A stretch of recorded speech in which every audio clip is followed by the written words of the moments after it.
Maureen Hancock was a 14-year-old girl who lived with her parents in a big old house in the country. It was a beautiful house with polished wood paneling, high ceilings, and a huge backyard. But there wasn't a neighbor for at least a mile in any direction. Worried their daughter would get lonely on weekends, away from her school friends, the Hancocks had bought her a collie puppy a few years back. Maureen had taken one look at the sweet brown eyes and wet black nose of the pup and fallen in love. Since then, she and Chance had been utterly inseparable.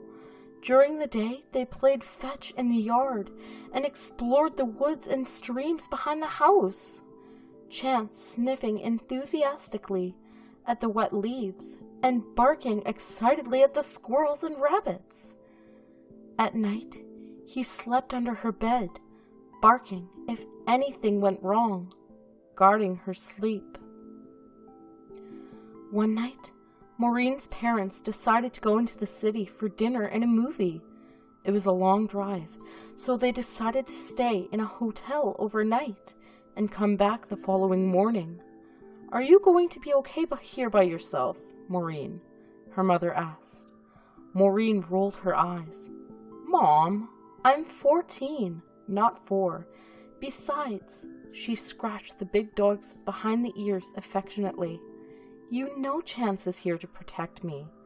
Chance grinned a doggy grin and thumped the floor with his tail. "Okay, don't stay up too late, and try not to burn the house down, all right?" Miss Hancock laughed and headed out the door. After her parents had left, Maureen took Chance for a walk, phoned a friend, then warmed up some spaghetti and turned on the TV. As she was watching a game show, a breaking news bulletin suddenly flashed at the bottom of the screen. Harrison Borges, 34, escaped Sunnydale Hospital for the criminally insane at 7:45 p.m. PST. A picture of a scraggly-looking man with wide, piercing eyes appeared above the text crawl. "If spotted, call 911 and do not approach. Residents of surrounding areas are advised to lock all doors and windows and report any suspicious activity to the authorities." A map appeared on screen with the highlighted areas surrounding the mental institution. Maureen's house was in the highlighted zone. Maureen watched with wide eyes, frozen and scared. After a moment, she called for Chance, trying to keep her voice calm, but unable to keep a note of alarm out of it. The big dog ran in immediately, sensing her fear, and she hugged him very tightly for what felt like a very long time. Then she called her mother, but her cell was off. No doubt they were in the movie now. So she took Chance, and together they went around the house, double-checking the locks. All the doors were locked, but one window on the second floor had been left open to let in the fresh air. But since it was so high up, Maureen decided to try not to worry about it. She closed the window firmly and locked it. She tried to go back to her show, but she was too nervous. Eventually, she decided she should stop jumping at every noise and just go to bed. "Stay close to me," she whispered to Chance, petting him. He seemed to understand and licked her hand in a comforting fashion, as if to say, "It's okay, don't worry."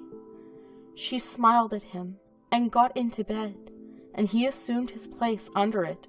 Reassured by his presence, she fell asleep. She was awoken by a small but persistent noise. It was still dark, and the digital alarm clock by her bed proclaimed it was 11:53 p.m. She listened closely. The noise seemed to be coming from the bathroom. It sounded like the faucet was leaking. The pipes here were old, and leaks were common.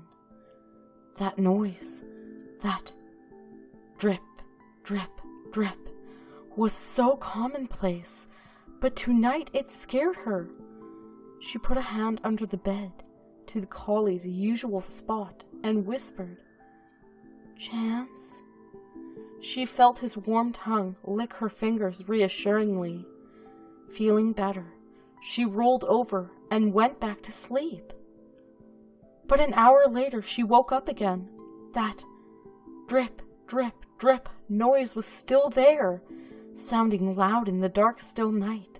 She knew she was just being paranoid because of the news story, but still, she was frightened. So she reached under the bed again, and again she felt the dog lick her hand. If she was in any kind of danger, she knew Chance would warn her with a sharp alarm bark. She whispered sleepily, "Good doggy," curled up in the covers, and fell back asleep. At 2:02 a.m., she woke up again. That dripping noise was driving her crazy. This time, she got up out of bed and followed the noise to the bathroom, intending to try and plug up the leak. The noise got louder and louder. Drip, drip, drip, as she got closer to the bathroom. She opened the door and flicked on the light. Her beloved dog's cooling body was hung from the shower curtain rod, skinned and disemboweled. One of the collie's own intestines had been used to suspend the body from the rod. Dark red blood dripped slowly from the naked pink muscle onto the white tiles. Drip, drip, drip, and written on the mirror in the dog's own blood were the words, "Humans can lick too."